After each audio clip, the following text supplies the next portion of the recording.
Or this TV show.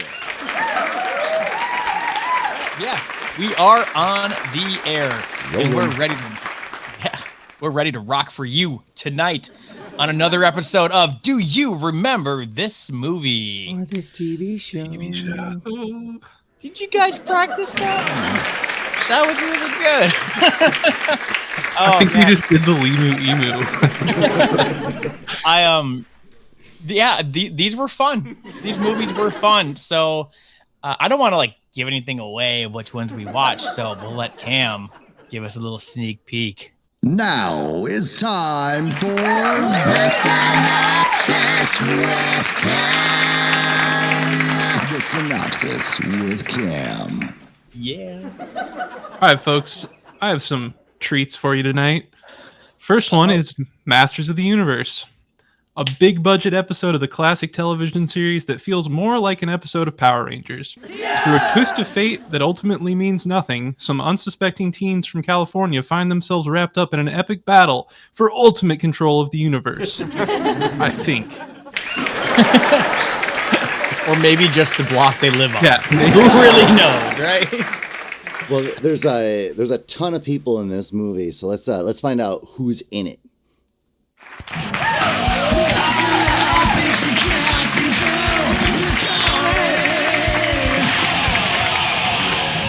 I decided to sing along that time. I sing that on the daily. And people are like, what are you singing? I'm like, cast and crew.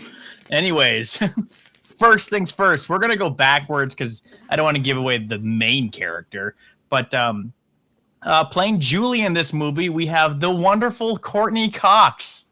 Everybody remembers her, of course, from her being in the music video with Bruce Springsteen, Dancing in the Dark. Cue the music. No, okay. That would definitely get flagged. You might even get a call from Bruce himself. No, probably not. Next up, we have what's her name? Evelyn. Was that how you? Yeah. Yeah, Evelyn. Meg Foster was the actress in that who played her. But she's, what I looked up, and I think she's most known for playing her role as Margaret Morgan in Rob Zombie's movie Lords of Salem. Am I wrong? I didn't look up? It's not my job to look up the cast and crew. But was she in They Live? She might have been. She was in also 31, which is also another Rob Zombie film. Next up, we got Skeletor, which I remember Skeletor. I said it like that because I remember him from the cartoon and from Robot Chicken. They're constantly making fun of Skeletor, and that's how I remember. But played by Frank Langella. Frank Langella. I wouldn't have guessed that was him behind all that makeup. Yeah. It was really good. But most known for being the Detective Hayden in the wonderful movie Brain Scan. Yeah! Great movie. If you've never seen Brain Scan, you should watch it. Maybe not you or you. Sorry, I got animals running around here, but you watching should watch it. Anyways, I'm sorry, I'm rambling along here. Next up, we have He-Man, played by Dolph Lundgren. Obviously, everybody remembers him from his role from Thunder Gun 4, Maximum Cool. Good one. That's a good one. What was that? I said for sure. For sure. I did confirm that she did play even the actress that played Evelyn also played Holly in They Live. Yeah. Okay. So she was in They Live. You're saying. Yeah. Okay. So I know it's a good joke, but have you guys seen Thunder Gun 4 Maximum Cool? I stopped at the third one. You just stopped at the it jumped the shark with the third one. So yeah, what do you got for us, Trent? I benefited from being 5,000 years old, as Cam likes to remind me, and I saw this movie as a child, as a fan of the cartoon, right? Were you a fan of the cartoon? Because they were action figures first, weren't they? Yes. They made action figures and then they made a cartoon based on the action figures. Yeah, okay. Let's talk into the. No, I'm sorry, am I jumping the gun? No. Let's jump into the lore real quick of the He-Man before we kind of pick it apart. Is when He-Man was released as an action figure, there was no cartoon. Corey's right, there was no cartoon. They came with these little mini comics, right? And so I had Battle Cat, and I had like the original 7 or 8 of them that had comics that didn't match the show. They were much more like barbarian world, like Conan type of world. Sure, yeah. But they had some like technology, and but He-Man didn't. It wasn't the kiddie version of the cartoon. However, as a child, I very much loved the cartoon. I didn't really understand the comic. It didn't make sense, and it was brutal and whatever. But the cartoon was great, right? The cartoon was fun, and the cartoon, I feel like that is the quintessential story material for He-Man. Like there's been. Sure. There's been multiple remakes of the cartoon, right? There was one, was it in the early 2000s, just on like Cartoon Network, that was really well done. And then there's the newer one that Kevin Smith did as right. Then there was the like I mentioned earlier, Robot Chicken. They did a lot of making fun of it, but they're using the story, story concept at least from the cartoon. Yes, not this heap of trash that we're looking at right now. So so let's get into it, okay? Corey brought this up, but I'm not trying to take credit. But I did sense the same thing. The opening sequence here sounds like John Williams, but more so the cast, the credits looks like Superman. The power to be supreme. The power to be almighty, the power to be masters of the universe.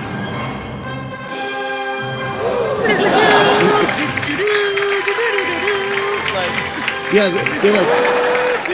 they're like, does this look too much like Superman? And why is that guy the star? Yeah, just the first one. Sorry. It was like somebody in the production room was like, does this look too much like Superman? They're like, no. The light is not attached to the letters. It's not attached. It's not. Yeah, we're good. And it's only right in the middle. Yeah. We'll use the background from Star Wars as well. Put it over it. I have been spelling Courtney Cox's name wrong forever. Go on. So it's right off the bat with this movie. You can, if you ever watch the cartoon and some of the characters, you are instantly lost in this movie, right? Because you can identify who He-Man is pretty quickly, but everybody else is question mark, right? No, not that way. This way, the secret passage. Hurry! All right, so we got Man-at-Arms and we got Tila, who don't really look like their cartoon counterparts at all. You got these bad guys who are like robots that they all look like. I was calling them stormtroopers. Yeah, they're like Darth Vader dressed stormtroopers, right? And it doesn't make sense. The bad guy, there's only you have Evelyn, who's from the original cartoon. You have Skeletor, of course, and then you have Beastman, but the rest are all just randos, right? Doesn't make any sense. And then He-Man has like a legion of friends, but we don't get them. And then he has a magical friend, right? Those of you who are familiar with the cartoon, he has a magical friend. But in this movie, it's not the same guy. It's one called Gwildor instead of Orko, which is weird because he kind of plays the role of Orko. Whether they couldn't do it or they just wanted to sell more toys, I don't know. But it seems weird that any kid would want to buy this creepy, weird thing that we see quite often. And I'll tell you what you see it right away in the beginning, and you can't unsee it. His eye. I don't know if it was the prosthetics of the makeup or whatever, but sometimes his eye doesn't open, right? Yeah. So actually, it'd be his right eye. I definitely noticed that. Yeah, his eye doesn't open, and it's weird. And also, another thing I just noticed too is when he's speaking, it sounds like they never dubbed his lines. It sounds like he's muffled sometimes. I mean, he could be. I don't know if you put this in there later, but I didn't. But you can see it earlier in the movie too. Right. So I didn't notice it until way later in the movie. But yeah, you can see the actor mouth. Yeah. Inside of his mouth, like so. Yeah, they probably didn't overdub it. He probably just did the lines right. Yeah, it right looks there. like he's wearing like a black like fabric. Yeah, And then you can see his like mouth behind the teeth of Gwildor. I just assumed that the actor was doing the eye thing. It was the grandpa from Three Ninjas. And that's why he got the first billing on the title card. Yeah, because he actually did the most acting in the movie. Like, hey, you did the most acting, so we're gonna put you first, Billy. That's why Corey's cast and crew. In the corner. Okay, so He-Man's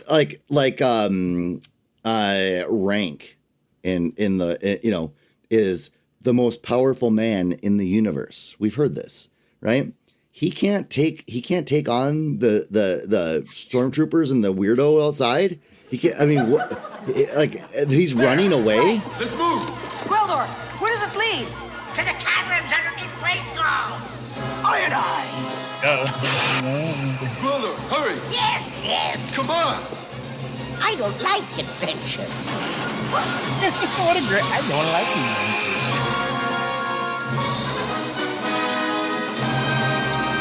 I mean, I get it. If He-Man would have just taken all of them out, there would have been no movie. I get the problems, but it just seems so.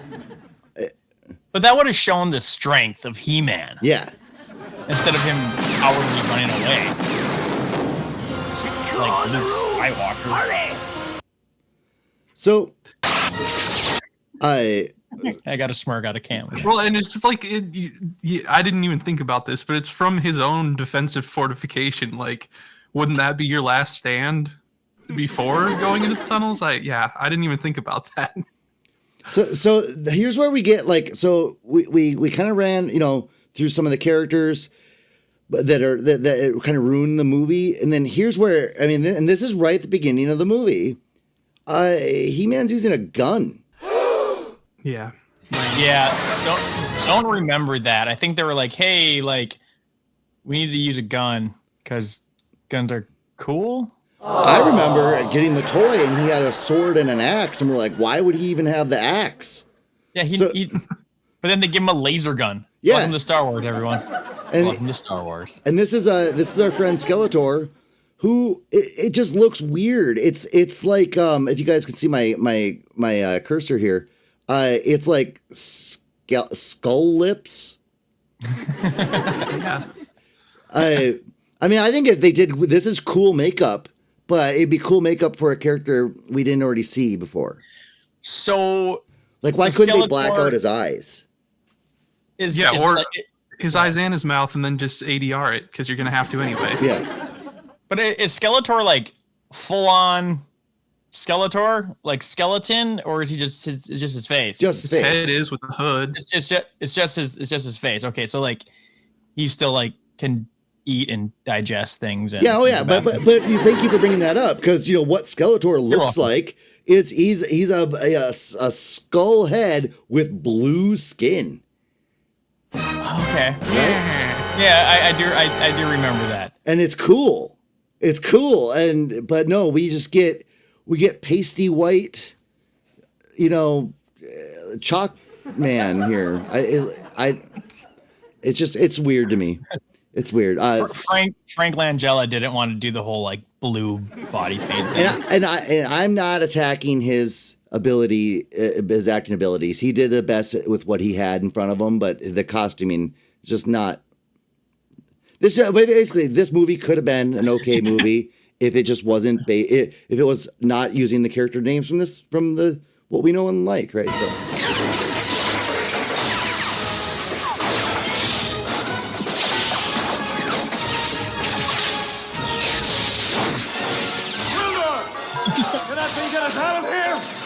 Oh, I'm not going to keep talking about the nostalgia of every little nitpicky thing here, but one of the things about He-Man is his sword, right? I mean, that's kind of iconic, and that doesn't look like his sword, right? It just doesn't. And I'll go super nerdy on you guys with this. Is that the original idea of the sword was actually really cool, but they didn't do it in the cartoons either.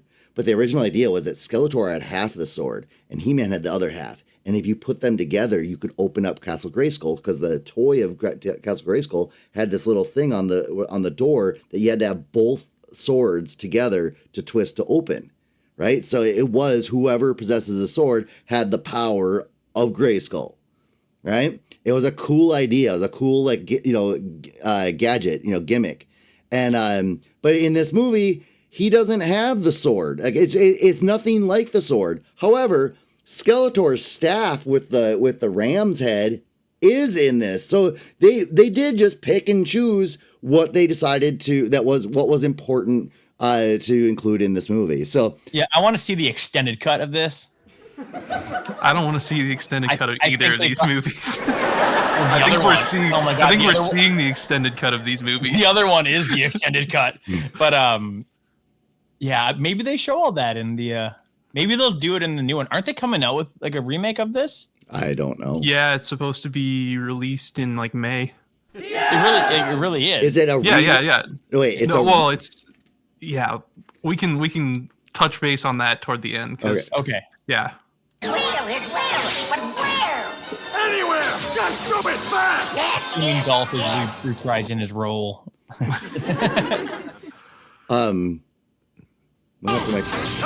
Okay. Corey brought this up. So they have this portal. They have this key that can bring you to anywhere in the world.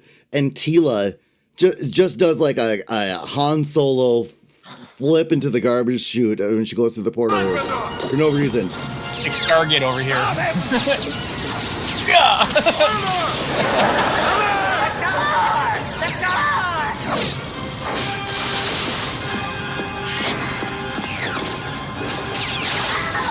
The door! My key! The key! Get the key!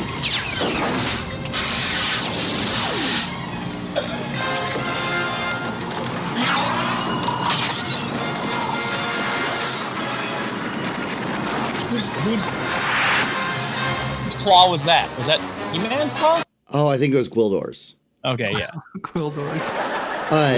Yeah, it was like because he uses it to get the chicken in here in a second. Just a couple things. I don't know if you guys saw the back of the heads of the stormtroopers, but it is like the Darth Vader helmet, right? I mean, they're just borrowing from every little piece. But and then here's my last. I'm going to bring up about the toys. I won't talk about the toys much longer. But the whole thing was whoever gets the power of Grayskull, is the master of the universe. That's where the whole origin of everything started. Right now, they're in the basement of Castle Grayskull. So why does he care about this key?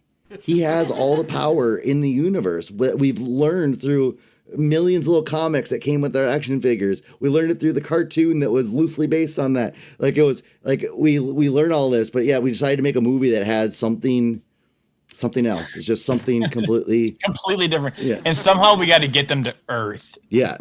Because it's easier to make to make Earth a set than it would be to make Eternia. Yeah. You just find a couple alleyways and have them go at it. Yeah, and also the Castle Grayskull they show in the beginning of the movie is clearly a painting, right? Yeah.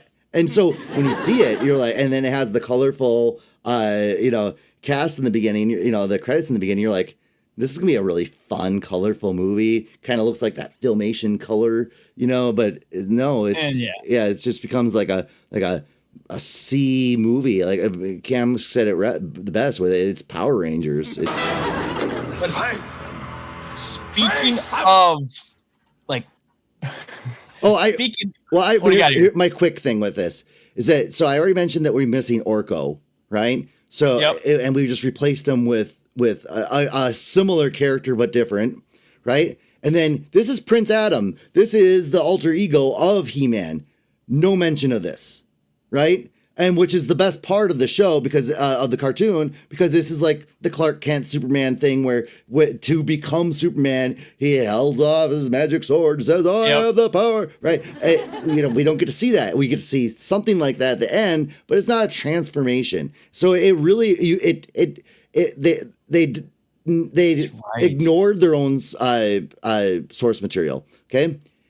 And then the major thing that's missing from this movie is Gwendor. battle. What? I was gonna say that's the little guy. Gwildor?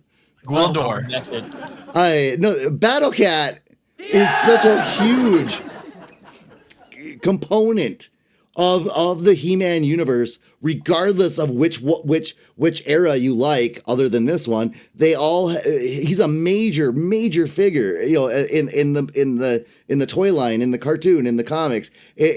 And to ignore Battle Cat in the movie, it just seems odd. It seems like I don't even want to say it's like out of touch. It just seems like almost purposeful. So continue on, Corey.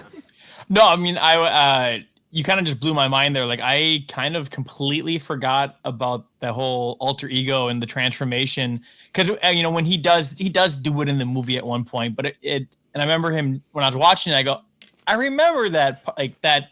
I have the power, but I forgot that. Yeah, he had an alter ego, and that's how that was his phone booth.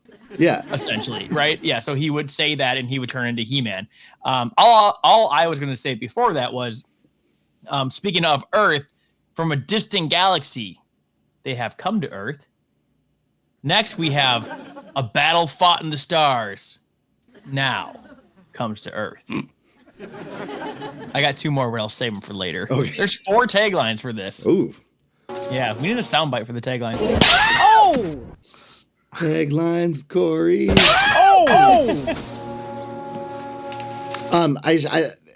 I wanted to show this. This is going to come into play a little bit later in our discussion. But they're on Earth now, and they found their first life Let me form. blast. Wait, you might be Let me tempted. blast them. Oh, yeah. By the sorceress, it's ugly. It seems harmless. What a hideous cry. Maybe I can communicate with the poor creature. His eyes shut right now. Gwildor. It got too hot. I'm going. And then here she is. There she is. And that's enough of that. Come again. No, so her. So I never thought I'd feel sad about doing that. For the her very character's last mother, parents passed away, right? Her mother passed away, and so she's leaving town. This is her last day at the diner. She's gonna leave her boyfriend.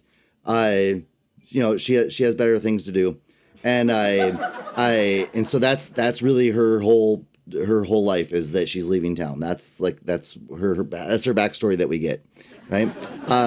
Here's Tila and her father, Man at Arms, who decides to have the talk with Tila as they're surveilling the area here. The birds and the bees conversation a little bit. Sorceress, we must find the key. We're not going to save Eternia if we die of starvation. Wait. Look. I was doing that before you were even born. Not the natives, Father. They're in the bushes. You don't say. Like, completely, like, unnecessary writing. Yeah. Like, Well, and no, over there in the bushes. well, And your eyes. yeah, I was doing this before you were born. Yeah, about 9 months, Yeah. because that's her father. That make out point on Eternia. I guess I didn't put that together, yeah. That's her father. For about 9 months before I was born, you were doing that? That's how you were born, baby. Okay, moving on. Here's your claw. Oh, yes. And his eyes shut. And it's like from the wrong angle now. Yeah. Bucket of chicken. They weren't gonna need it anyway. Yeah. No, you Yeah, they're busy. you order a bucket of chicken and then you just make out. That's what you tell your parents you're gonna do. Yeah. So you have We're to gonna go get some chicken. But you just make out at the drive-in restaurant with the top down, broad daylight. Yeah. But then you can just grab the chicken. The chicken's right there to grab. No, see, we were just. Cam's got this down to a science. Yeah. And I tell you, I really could have nitpicked all those little things. Like I said, the angle of the grapple hook, you know. Yeah. But the clips were getting really too long, and there's a wonderful website called moviemistakes.com where you can read some of these things. I always look at that before we do an episode, so I'm not bringing up things that have already been discussed to death. But one thing that nobody's brought up that I've seen online is earlier at the diner when Courtney Cox's character's boyfriend says, you know, we're on for our final date tonight, right? And she's like, yeah, you know, but then I gotta go. He's like, well, you're not gonna miss my sound check, are you?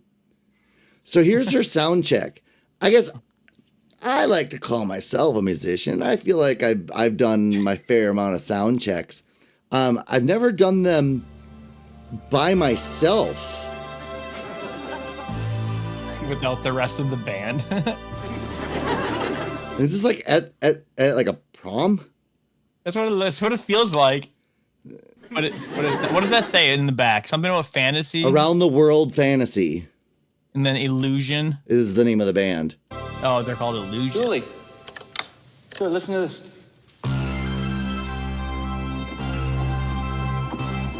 So that's their sound check. That like where are these guys? So also stop right there. So yeah, the PV on its side. I'm definitely thinking that was just for placement for the shot. I think that they I'm gonna disagree. Was that like a style? No, but I think that it's logistics because fenders slant at the top so you can get to the controls. They couldn't have stacked this on top of the fender, and they can't stack the fender that's wider than the PV on top of the PV. So Tetris-wise, putting this on its side was the only thing that made sense. I mean, and like it makes sense. So what's behind him though? So you have this gigantic woofer. Yeah, no, this part doesn't make sense. And these things, you guys are too young to know what these are, but these are the vocal speakers. They're just called vocal columns back then, is what people called them. And those should be front of the stage, or you're gonna have some feedback problems. Was that like prior to having like floor monitors? It looks like they do have floor monitors as well. But I get rid of that white blob in the middle. Who needs those? Yeah. Well, and also, did you guys notice you guys probably can't see it on your screen. the kick drum mic. It's like a dynamic vocal mic, and it's on that little that little tripod stand you get at Guitar Center for $6 or whatever, the desktop stand. I think I have one. No hole in the kick drum. Yeah. Jeez. But it's funny. Well, it's funny here in a second that he's gonna tell her to hold that mic, but it clearly has the stand attached to it. What do you think? Sounds great. Okay. She's being so nice and supportive. I want to see what this thing can really do. Test. Hello, test. Here, hold that. How cool would it be if What are you gonna do? I'm gonna like amp Core this decided baby to up, make see a how it synth that sounds. looked like that. All right, you ready? Missed opportunity for sure. Yeah, for real. That was one thing All right, that here goes. they were all just like, "This is a cool new Japanese synthesizer." And I was like, "What did synths look like back then?" I feel like I have a pretty good idea. Corey brought this up. You know, the Eddie Van Halen drum set, right? Yeah. By the way, I like looking at the stuff in the store. It's kind of dude. Yeah. The majority of the guitars are like 3/4 size. You know, like it's pretty obvious that they didn't want to expend the bulk of their budget. Figure out The way that kit is set up is just yeah. sideways. Like, what's the going on toms here? are all like extremes. Are those actually guitars up there on the wall? Or is that just like a flat? No, like paper jams. No, Yeah. they're D sharp. Oh, it's the perfect pitch. Whoa! Oh, hell's breaking loose out there. Let's see what's up. Whoa. You know, I'm when I went rewatching this movie the other day. It just I'm from a small town. I'm from a small They're town. rattling their chains again, Corey. I'm from a small town, and it brings me back to if you saw one police car and one fire truck, do you think that all hell is breaking loose? The town's on fire. Yeah. I mean, it was in this situation, I think, wasn't it though? Okay, so I'm gonna harp on the characters one last time. The bad guys are just a bunch of nobodies made up for the movie, and they're awful. I mean, like Cam said, they're basically like Power Ranger villains right Yes. here. Yeah. Like Rita Repulsa made them and was like, ah. So I have an idea where most of them came from. You guys can correct me later. Krypton. You guys can correct me later that the source material may have happened after this, but here we go. So here's our gruesome foursome here, okay? He was a character in this is Beastman. He was a character in the original, but these three were not. Not to be confused with Beast. Oh, never mind. Yeah. But Beastman did not look like that, and also he was supposed to be orange. How do you just not? What do you just disregard the color? I know who you're talking about. Yeah. Yeah, I'm glad that you confirmed that because I didn't want to bring it up because I was like, is Beastman's like always the one in the show? Yeah. I feel like. And I was like, is that supposed to be him? But he doesn't look anything. He's supposed to be like all scrunched over with the orange mane, right? Yeah, and he has a colored face a little bit. Yeah. He's just discount Chewbacca. So we got the Predator. Okay. I don't want to say discount Chewbacca. I was thinking more Sasquatch from Tenacious D. That's what I thought. Baby too. Sass. You already are, JB. Like, jump in the Suave Willow. This one, okay, I'm gonna have to explain it. This is Colonel Stewart from the original Planet of the Apes movie. But that looks like the creepy lizard skull person with the pulled back hair. And then finally, I didn't get the character's name, but the guy with the one eye. I don't even think they just borrowed this. It looks like they actually used the same costume. So this is a character named Lord Dread from an amazing show. If you've never seen it, especially for kids shows, this show was great. It was called Captain Power and the Soldiers of the Future. But if you look at his eye thing, he actually has that, the thing coming off his head, just like this other guy has. And I'll show you here. After I introduce the characters, you can see them in.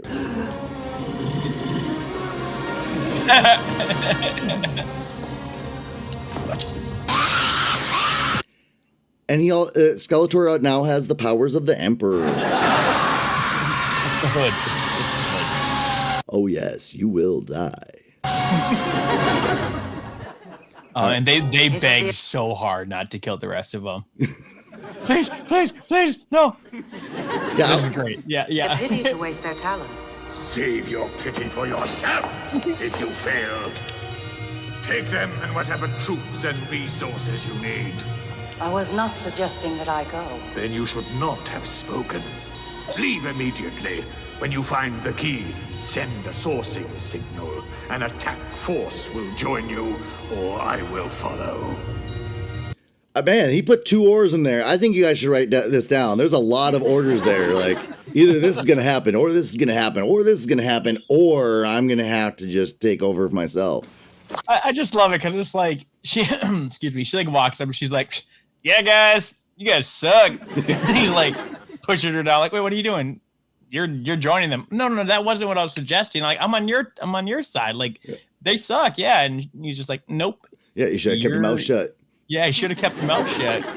Also, at that point, doesn't he have control of the castle and is like siphoning the powers and will soon be master of the universe regardless? Oh, exactly. There's no reason to go after anybody in this movie. No.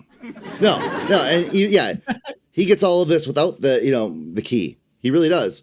Where's that chicken again? Yeah, so I don't believe this is the chicken that was stolen. Right, Gwildor, I think snarfed that down pretty quick. But I like Corey brought this up that he's gonna He's gonna cook that all. You know, he's gonna heat that chicken up in the microwave, all in the What's a bucket. kid like you doing with something like that, huh? Oh, come on. It's my instrument. Yes. All right, look. And by the way, he was eating it. He was eating it. Yeah. Yeah. I just can't eat cold chicken. It tastes like cat food. I forgot to bring him up, by the way. Our buddy here. I can't think of his real name right now. Oh yeah, you mentioned it earlier. Yeah, James Tolkien. Yeah. You know, from his role in Problem Child. Oh, well, no, I don't remember. No. Yeah, I think he was in Problem Child. Obviously he was in Back to the Future. He wasn't the child. No, I thought he was like. Oh, you're talking about this guy. I thought you were talking about the boyfriend. No, this guy was the principal. Back to the Future. Principal in Back to the Future. Oh no, yeah, not yeah. I'm getting things mixed up. I'm sorry. He was also in Dick Tracy though. Yeah, you love that movie. I think I brought that up a couple times now. Just right back in the microwave, all in the same bucket. Disgusting. Ooh, that's a cool vibe. Oh, dude, the collar. Yeah. Here, I'll turn it down so you can explain this. It was taken So- from me. Who took it? So they tracked down who had the key, and they went to go confront him and interrogate him on it. And they throw this collar on him to have him tell the truth, even though the truth is like they could have just asked him, "Hey, where is it?" He'd be like, "Oh, dude, that cop came and got it like 20 minutes ago. Not even 20 minutes, like 5 minutes. He's probably down the street. Go ahead and go get him." Like, there is no. He would have just told you the truth. But also, they didn't get much out of him. But Skeleton Lady just figured out where everything is. Into the transport. Yeah.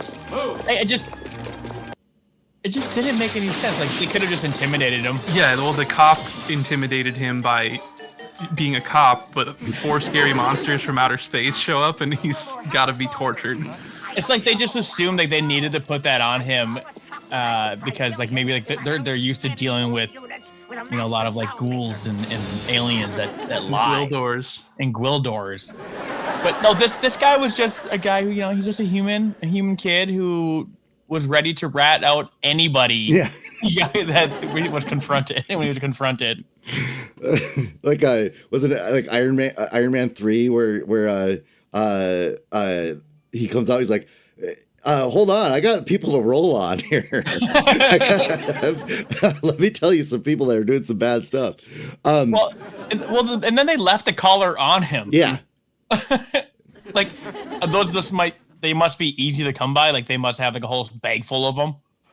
Yeah, if they needed to use one again. Yeah, they're like disposable handcuffs. Or like maybe like they got to the next person. They're like, "Hey, where's the collar?" And like, "Oh, we left it on that kid who was just super easy to intimidate." Like, now what are we gonna do? Yeah. Now how are we gonna get any information? Maybe no, or maybe they just decide that all of that information was just exactly what they need to rule the universe, and they won't need interrogation devices. Oh, they'll just be bowing down to them.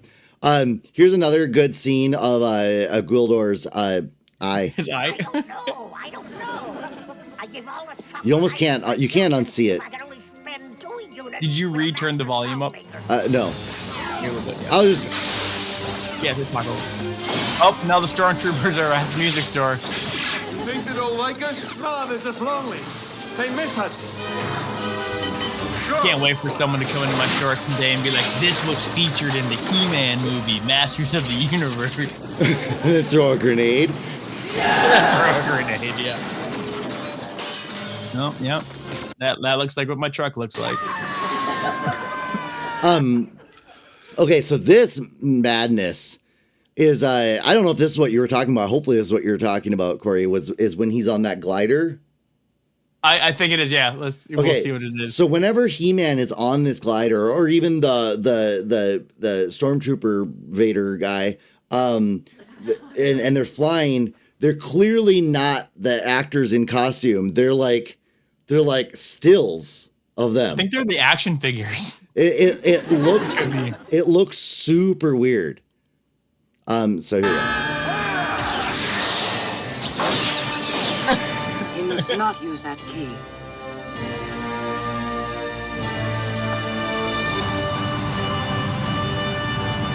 Oh yeah. I didn't mention this in my notes, but that whole scene of his ship rolling in, I'm like, it just seems like some rich guy on a yacht coming into like Yeah, it's so slow. And peninsula, like, I'm rolling into my yacht, where's the dock? and also just take the key and go home. You know what I'm saying? Like, why do you even need the key?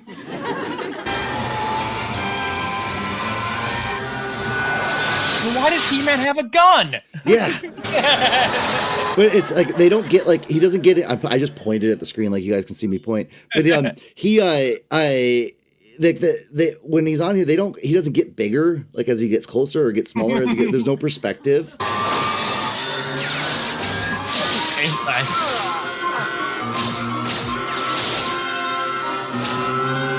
Okay, I feel like I'm showing too much of this, but there's a really bad one coming up.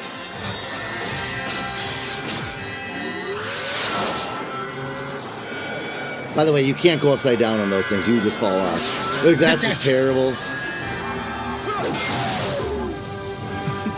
What do you need a gun for? Yeah. This thing's still rolling in. Yeah, good thing they didn't pick a bigger town, you know? Yeah. Centurion, lead him to me.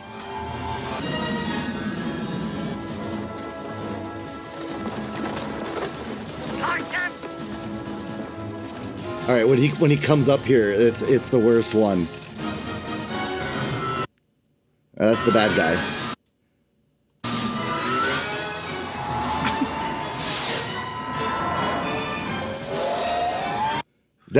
That was clearly. I don't know if I can get, let's get that right.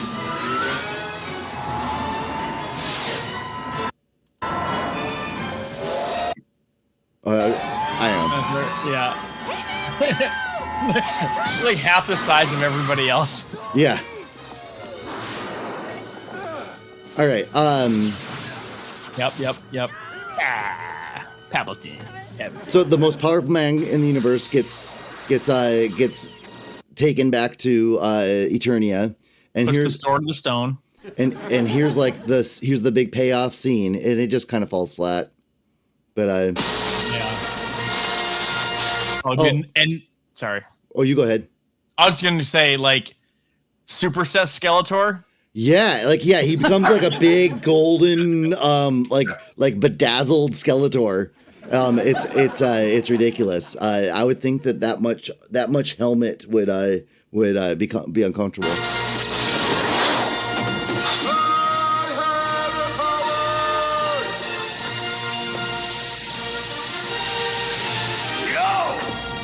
You will no longer stand between me and my I was saying that looked like destiny. Shere Khan. What, Shere Khan? Or Shao Kahn, yeah. Shao Kahn, yeah.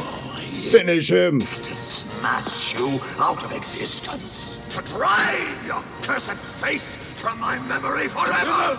Yes! Let this be our final battle! I love how they announce that it's going to be the final battle and to no one. to no one, yes. And the battle is very and if you can't see me if you're listening to this, but no, they're moving their swords and everything very, very slow. Because they're heavy, yeah. And then here's our ending of this silly movie is hey, there's Courtney Cox again. Courtney Cox. So Courtney Cox and her beau are gonna go back to Earth, right? But did you say and her boo? Her beau? Oh, I thought you were saying like maybe a Gwildor is a boo. Oh, maybe. I mean, she was planning on breaking up with Music Dude anyway. Yeah, right. You know, because she realized how uncool keyboard players are. So he can take them back to any place, anytime, right? Good journey, Julie. Good journey, Gwildor. His eye is just stuck shut again. The wind, yeah. Good journey! Good journey!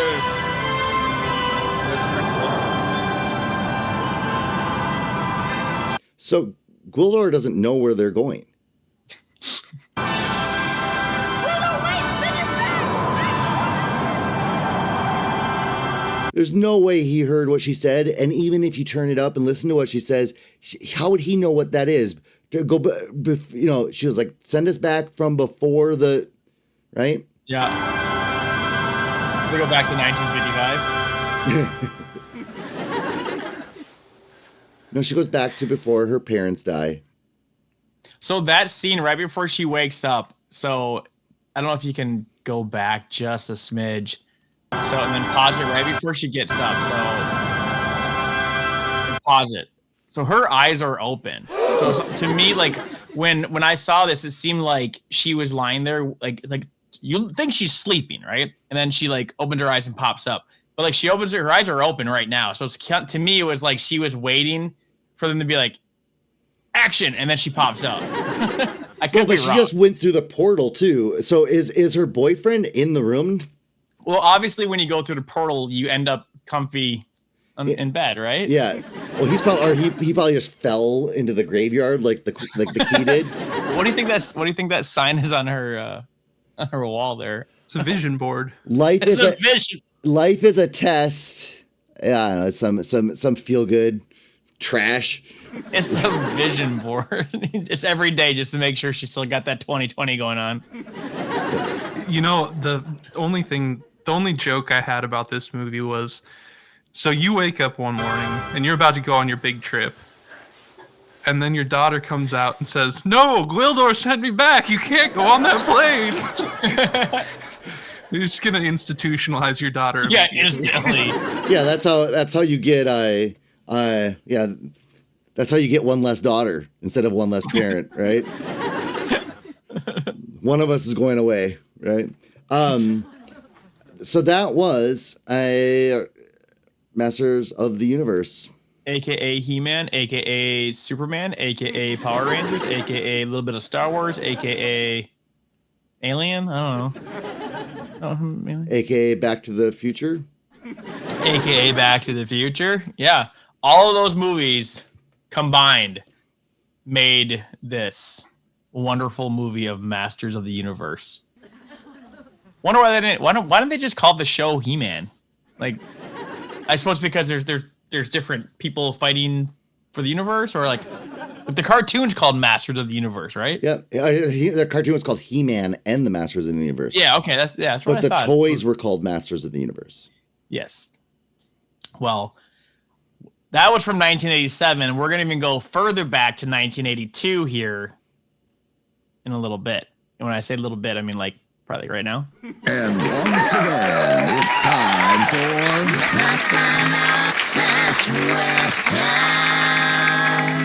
the synopsis with Cam. The Beastmaster, an only begotten son of an evil cult ritual, fulfills his dark destiny of bumbling his way through his prophecy and defeating not only one, but 3 dark evils. However, for the runtime's sake, I really wish it had just been the one. Seriously. Before I get into my opinions, let's find out who was in this wonderful movie.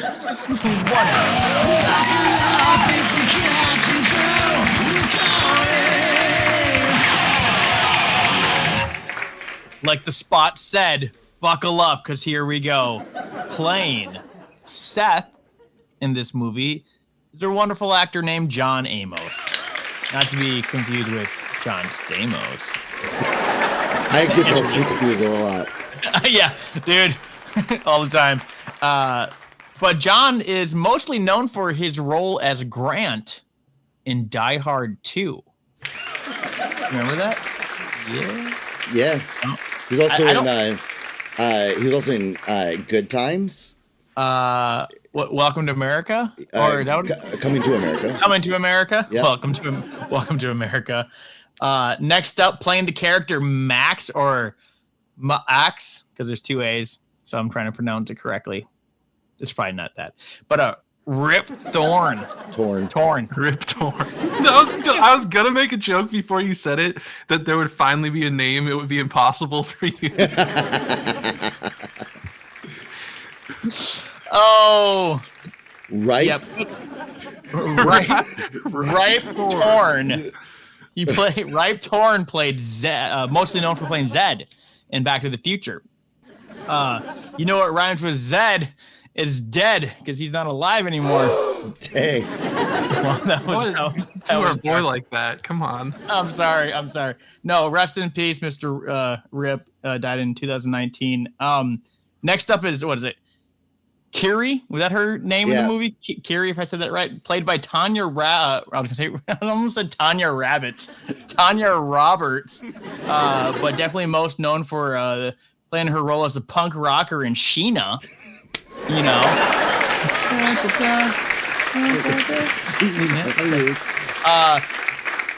Yeah, she's not alive either. Sheena is alive. Sheena's not alive either. Oh, dude. Buckle up. It's the cast and obituaries. She passed away in 2021. But last but not least, Dar, or AKA, do we call him the Beastmaster? Yeah. Yeah, I mean, the Beastmaster, Mark Singer. Yes! He played Mike Donovan in the movie V. Oh! Miniseries. Well, miniseries. Well, so there wasn't a movie? I was getting confused about that when I was looking at the IMDb because there's two different credits. There's V and then there's V miniseries. What's the difference? There's actually, so it was the original miniseries and then there was a series, right? Okay. And then there's V, the final battle. They're all wonderful, but the final battle is wonderful for different reasons. Yeah. So TV miniseries from 1983 to 1983, which was a year after this. So this was like his tryout. Like they saw this movie, like we need him in our show. And then the show actually was only 84 to 85. So great success. And then he's kind of just known for being like Mark Singer. I mean, he's ripped. He's awesome. I'm going to talk super fondly about this movie. Because I think this movie is rad. The box art, I know it's really small on the screen here, but it is sick. This is a sick cover. This is awesome. You know what you're in for. You got the hawk. You got his animals, friends, and you got the ring. And I'm going to show the ring here in a little bit, but that ring is rad. And then the tagline. I'm sorry, I'm going to take Corey's tagline here. I'm trying to find it. Go ahead. Born with the courage of an eagle, the strength of a black tiger, and the power of a god. This movie is awesome. So before I kind of get too far into what I think about the movie, I want to show you the opening scene because this ties us. Can I ask a quick question? Sure. When did you first watch this movie? I can't. Like when it came out, no, I would have been too young, but I remember watching. It was, growing up. Growing up, it was on TBS every Friday. I mean, this was TBS's movie, so I've seen this movie thousands of times. Yeah, I did not from rewatch. Like 7 p.m. to like midnight. Yeah, I did not rewatch this movie for this episode. No. You just. Yeah, it's all in here. Wow. Yep. The whole 15-hour-long movie. Oh my gosh. Okay. I'm sorry. I'm done. Well, so the first scene I'm going to show you though is what ties this to the other movie. If you're wondering, like, what does this movie and the other movie have in common? I'm going to show you. The lore of in this movie, like the religiousness of it. I'm going to turn this down just a little bit. It's a little hard to understand. It's I've seen this movie thousands of times, and I'm still not really understanding what the fanatics are getting at, especially in the beginning here. But this is one of the witches, and she takes our unborn hero, right? She's ready to birth this thing, and she puts it. She puts the baby in the cow. Yes. Is it the same cow? It must be the same cow. There's only like 3 cows. Yeah, it's got to be the same cow. It's sad that the cow doesn't actually. It does like the cow is not the mom though. It's just in its stomach. So they cut. Would you like me to check if the cow is in the cast? Yeah, like if it was like Bossy the cow was in both movies. No, this cow is white. And the one in He-Man was like a tan. Yeah. But they had to cut the cow open to get the baby out. Yeah, that's actually what C-section means, is cow section.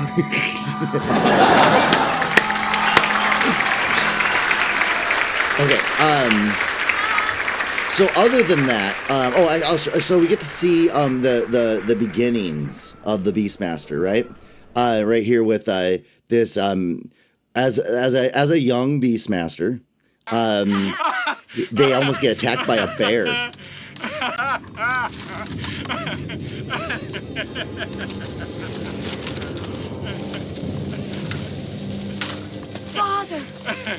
Father, run!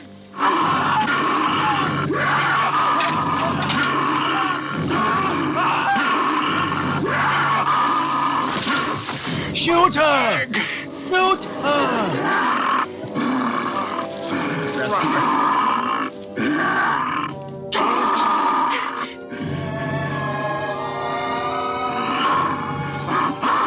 Looks like he's gonna be like, sup?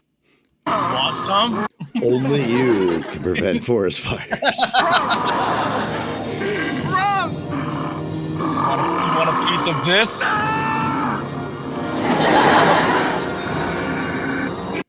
What are you guys scared of? I barely touched that guy.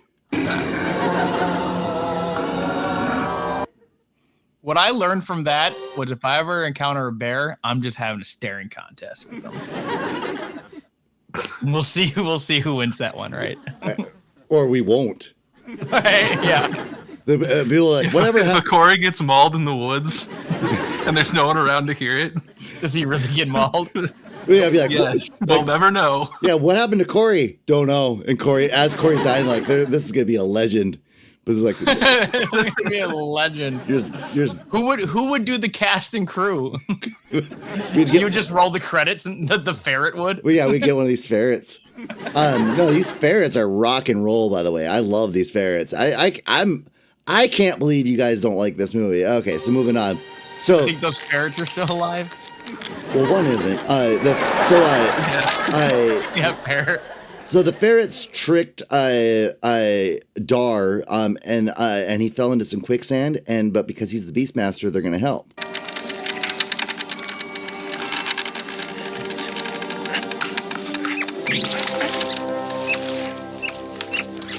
Throws them both in. Nah, he saves them. He's the Beastmaster. He's not the Beast, killer, right? All right, I just wanted to show this scene.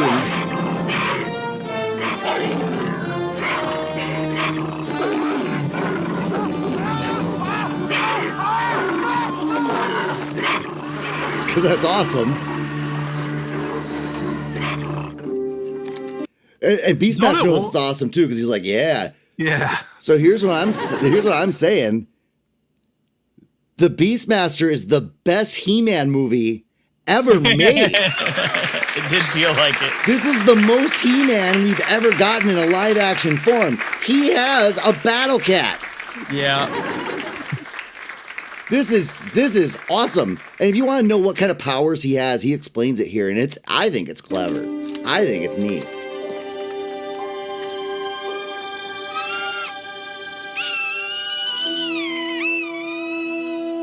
I have my eyes.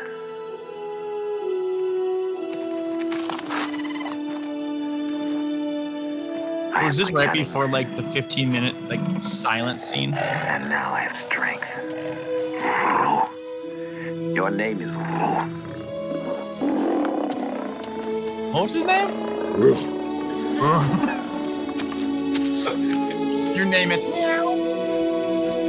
Check this out, though. Check this out. Does this not look like He-Man? 100%. This seems more like He-Man than He-Man did. Yeah. Just that slow running alone is more He-Man film content than And he we've didn't have a ever gun. had. Yeah, No guns. so good, so good. You might flip my opinion on this movie, Trent. You're getting me excited for it. You should be. Okay, so he meets Tanya Roberts' character, and yes, he blatantly sexually assaults her, and you're like, why would she even fall for this guy? But she's from a village where they kill babies, so like, he's a good guy. He's like that. He's really the safest date she's got. He's like, you should see where I come from. Yeah. Like, I'm a good guy. What I'm doing here, this is fine. Those people, they kill babies. I did edit this scene for how quickly, for how long it is, because it's filmmakers didn't. Yeah, Oh. yeah. This scene is really, really long. But man, when the payoff happens, if you don't get that the hair coming up on your arms, like the chill, because you know what's gonna happen. You know what he's capable of. They already painted the picture for you, but you're still excited to see it. Look upon you. So he stumbles into this group because he wants to get Sheena back, right? And they're gonna kill this guy's baby. They just killed one. They just threw one into the fire. Now they gotta do another one. They gotta sacrifice it to the gods.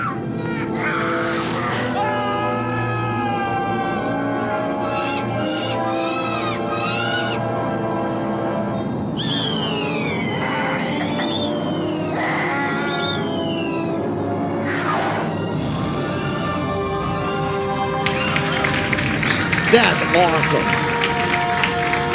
And also, they all bow down because, oh my God, did the gods just spare this child? And he doesn't stay down? No, because that's awesome. He's like, no, because I did that. Yeah. I'm the most powerful man in the universe. Some might call me a master of the universe. Yeah, Beastmaster of the universe. He's so disappointed. I think it was these like stare downs that really got me. I love this though. He tries to take credit for it. Because he's about to lose his flock. Here. See? I have spoken. He wants your children.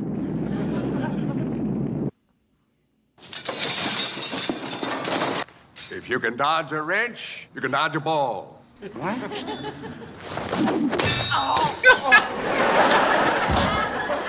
Anyway, it's hard to see that character, that actor without thinking that. Yeah.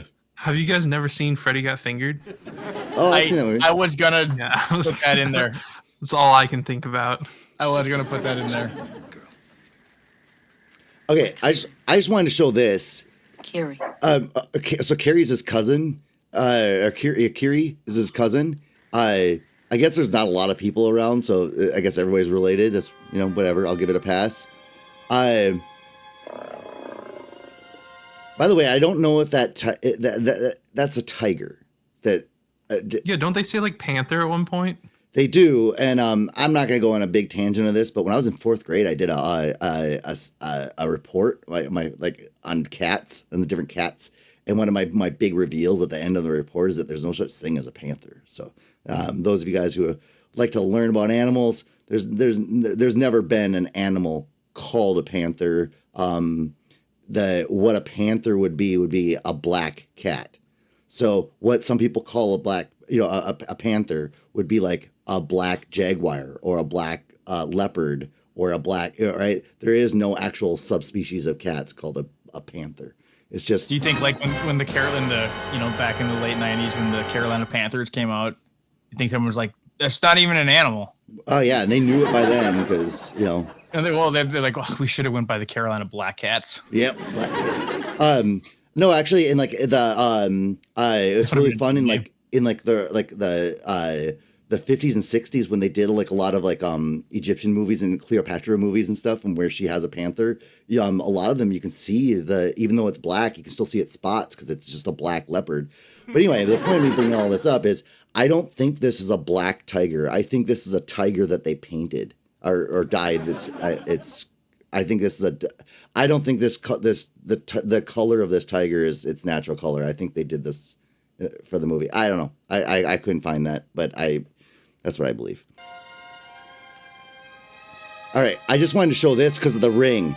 You know, it was this movie 1982, right? This ring is a cool effect. Now, I mean, this holds up. This is cool.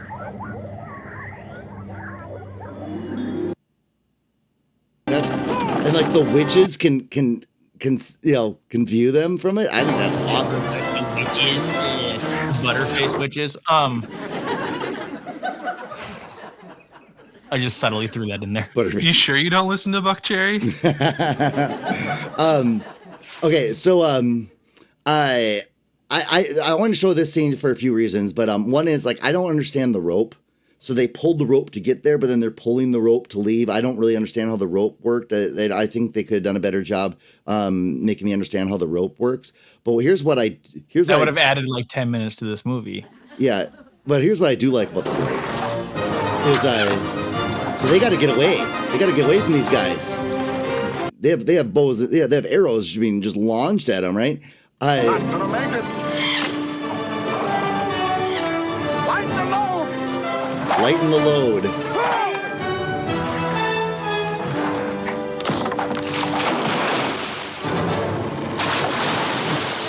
Okay, so what were they going to do with those hostages anyways? That's a great question. Right? It's not like, I mean, like 4 people and a tiger and 2 ferrets and a bird, and then you bring 3 demonic, religious obsessed bad guys with you. I just think that you have to sleep sometime,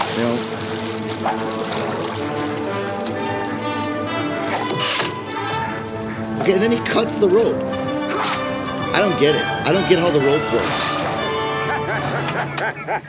When did you cut the rope just in the first place? Was that like...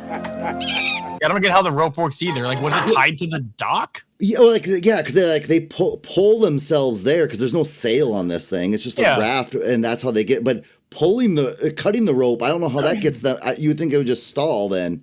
Whatever. I just wanted to show this scene too because this is where it gets really fun. I think this movie gets really fun at this point. That even the bad guys in this are better than the ones in Masters of the Universe because this is a no-name bad guy. This is just a whatever, whoever cares bad guy. But he's vicious, but he gets taken out by the ferrets. That's awesome. Ferrets actually watched this movie, ferret training. Yeah, this is like part of the ferret club initiation. Yeah, All right. Ferret's like, you ever seen Beastmaster? Oh, dude. Here's our big grand fight towards the end here.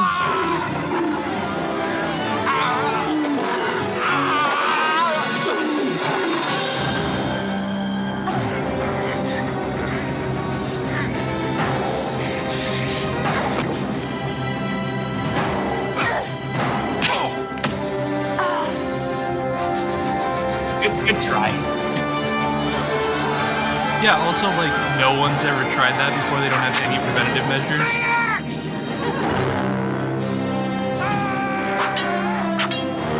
Throws a wrench at him. No. That would have been funny. I should have. This fight is infinitely cooler than the fight at the end of Masters of the Universe. Yeah,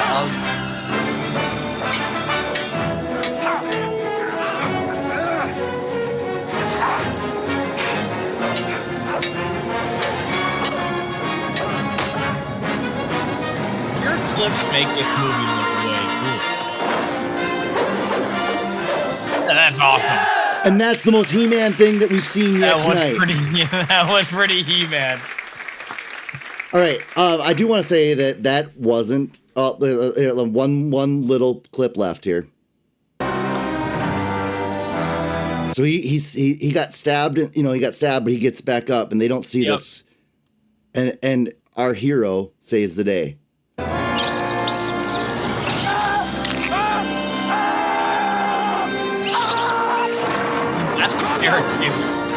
And the ferret died.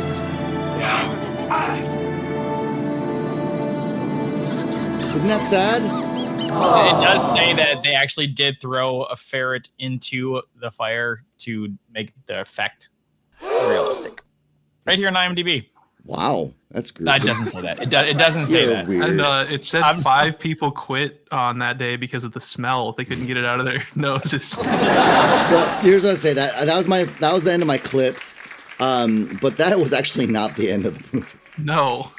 No, that was the first ending of the movie. There's 20 more minutes of the end where he goes and takes out the knight with the wings on his helmet that just looks like the from the box for or like the books for Dungeons and Dragons. That's what I think it looks like. And what is that? I was gonna say, who had a better helmet, Super Skeletor or that guy? That guy. Yeah. Oh, easily that guy. And anyway, this movie.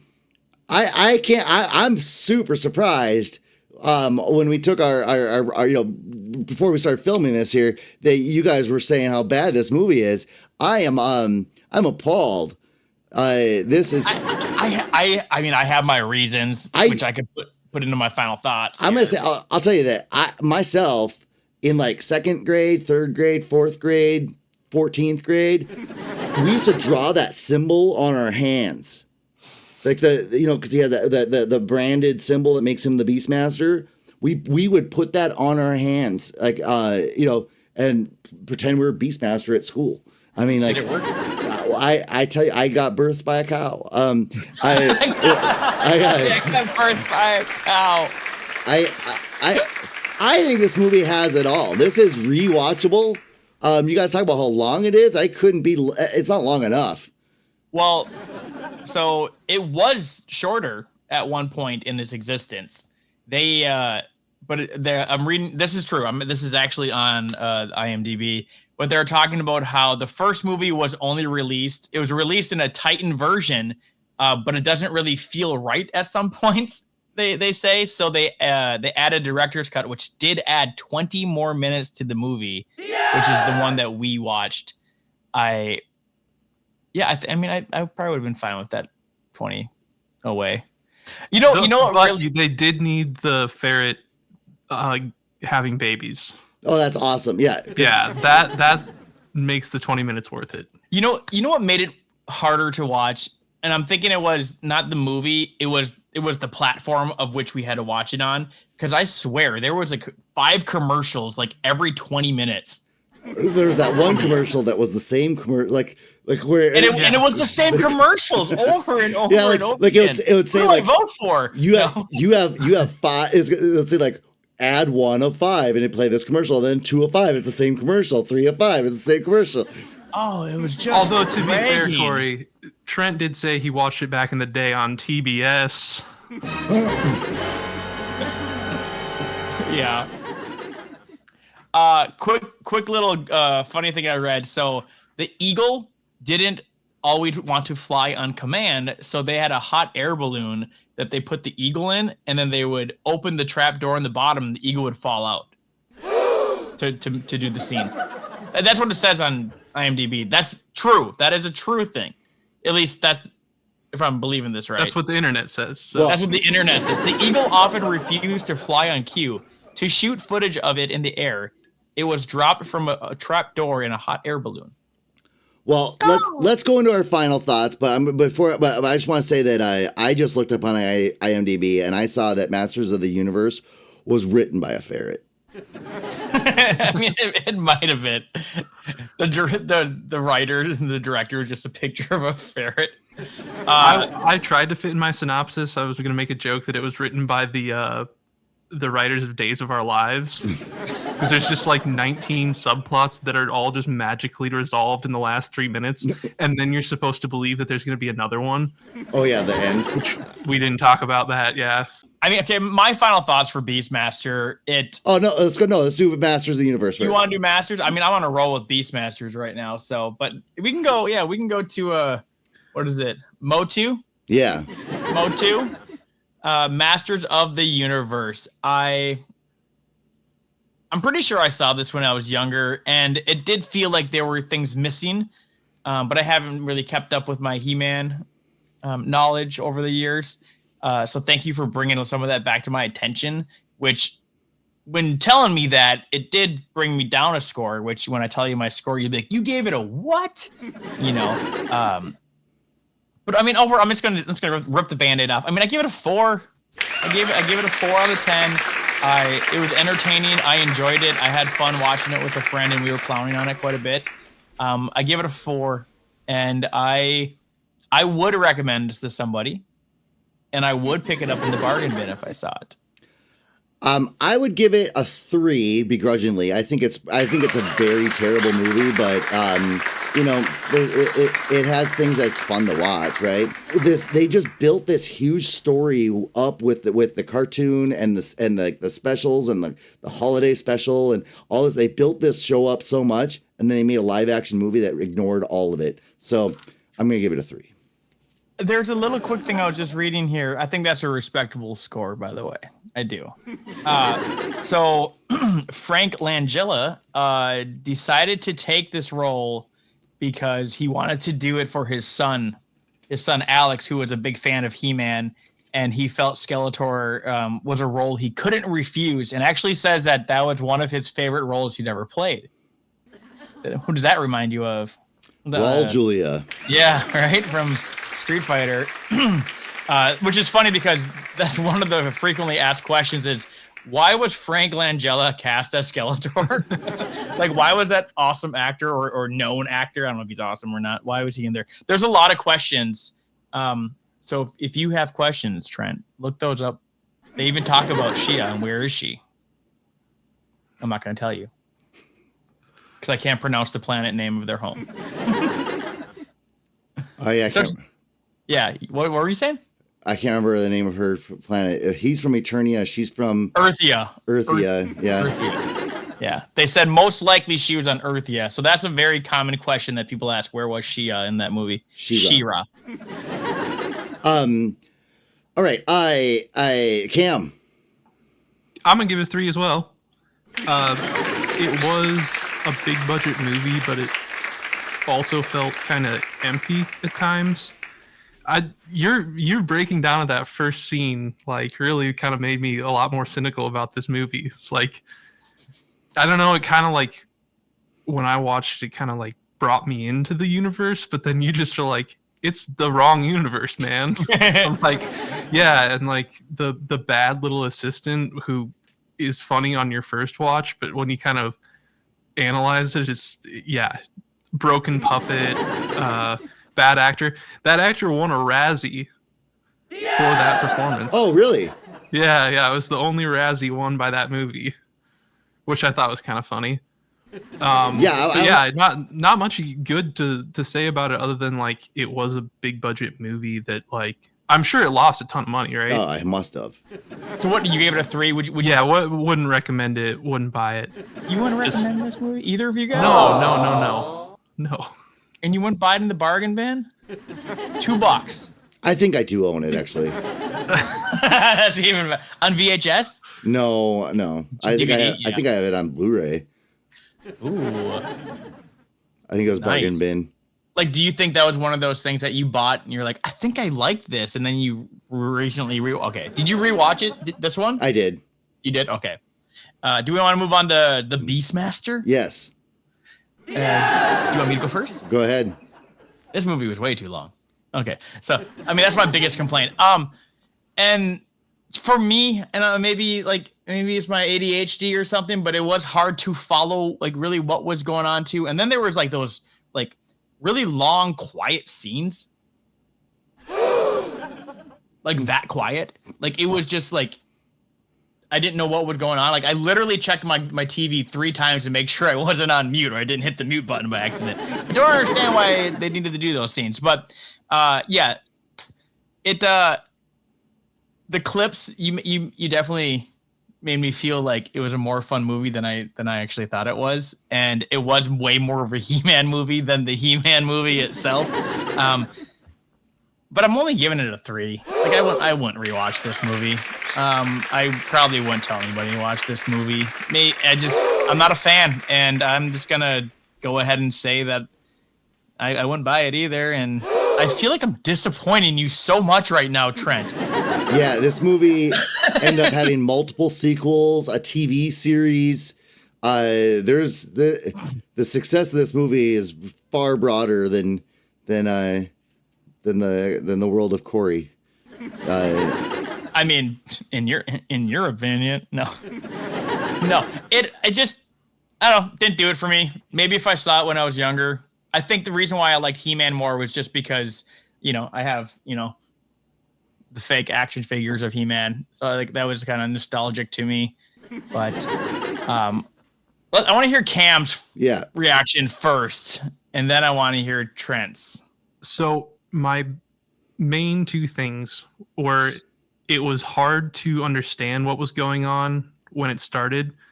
And then you hit those long scenes where it's hard to understand why you care what's going on. And then you get that nice little acceleration to the end, and you think that's the end, and then it restarts. That was the best part of the movie. The first ending was the best part of the movie. Was solid. Yeah. And having not watched it through the lens of this is a good potential He-Man movie, I wasn't really looking at it through that lens. I'm going to give it a 4. I'm going to stick with my guns on that one, but I think I would rewatch it, especially if I could rewatch it with, I'm thinking of a few specific buddies where we could maybe clown on the parts where it was a little boring so that it keeps going, So yeah, I think that it has potential. I just don't think I was in the right headspace for. I'm 100% with you, Cam. And let me go back. Let me backpedal a little bit. I would rewatch this, yes, with the correct people. I would agree with that.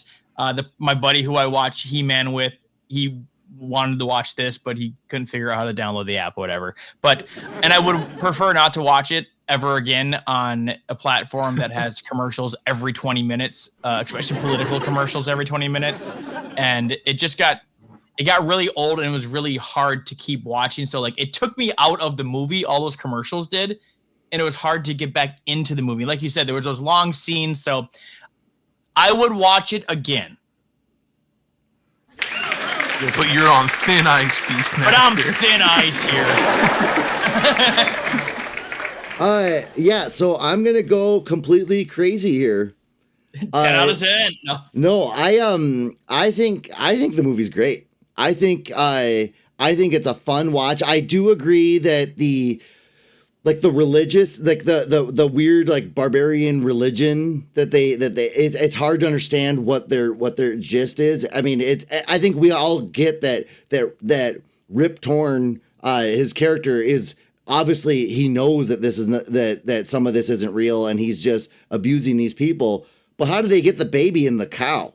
I mean, there's some real mastery here. That ring is really magic. I mean, so it's not like he's a false prophet because he can't do these things, but he sure got some buddies that do. Anyway, but what I want to say about the you guys kind of have brought up the length of the ending, the extra end. How many movies? I mean, let's just talk about Star Wars, right? Star Wars. Sure. Okay. Yeah. At the end of Return of the Jedi, they defeat the Emperor. Do you think that it all just ended right there? You don't think that the rebels had to continue their battle until the word got out that there is no more Emperor? No, the Empire. No, they had to do a Yub Nub party first.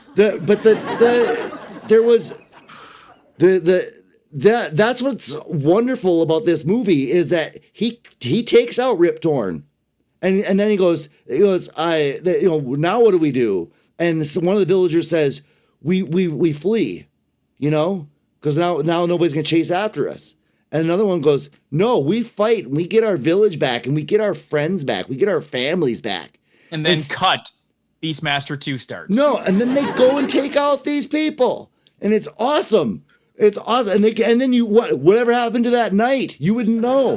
He's the big bad at the end. Anyway, so I'm gonna give this movie a 7. Yeah! Is that your highest score of all the movies you've watched? I don't know, but what'd you give over the top? I don't think I gave it a score. Okay, honestly, those commercials really mess with me. Like it really did.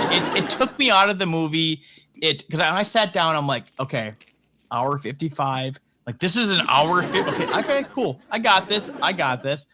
And then I start the movie, and like 3 minutes in, commercials. Okay, cool. 15 minutes in, I would say that commercials. The constant far right commercials that I was getting was kind of I was getting because I was getting far right commercials, and I was like, this is more entertaining than the movie. Oh yeah, I was getting the other ones. Yeah, that's funny. Different areas of. I was gonna say, I think it's the different areas. So you give it a 7. Do you own this movie already? I thought I did, and I can't find it. So you would buy it then? I probably have to buy it again now because I can't find my copy. Is there really 4 movies, Beastmaster movies? I think there's 3 of them. There's 3 of them. There's and a series. Is it Mark Singer playing each one? Okay. And John Amos is in the second one. I know that for sure. John Amos, not Stamos. No. Okay, just want to make sure. What if John Stamos was in one of these movies, dude? What if he was the Beastmaster? What if he was the cow? John Stamos was the cow. Oh goodness! I think we should do the second one at some point because I have seen that one and I like it. I have been voting to say we need to have like a sequel. That was the second episode. I think the ice sequels. Well, we kind of did. But we only watched the first one. But anyways, you guys have anything else you want to say? What's Cam's vinyl of the day? Oh yeah. Oh, this one's a little bit of a cop out. Is it a Buck Cherry album? Oh no. Oh. It's so hard to see. I can't see. It's through your. Yeah, and my camera just broke. So it's that little one. It's called. He's frozen. It's called Face Stabber. It's the one with the orc in the orange background. I just felt like it was like a good little Beastmaster and slash Beast Man. I love that album. And my camera is permanently broken. And with that said, gentlemen, I want to say thank you for hanging out. We should watch Beastmaster 2. And I have the power. Thanks again for hanging out on another episode of Do You Remember This Movie? On this TV show. Oh, the sorceress is ugly. It seems harmless.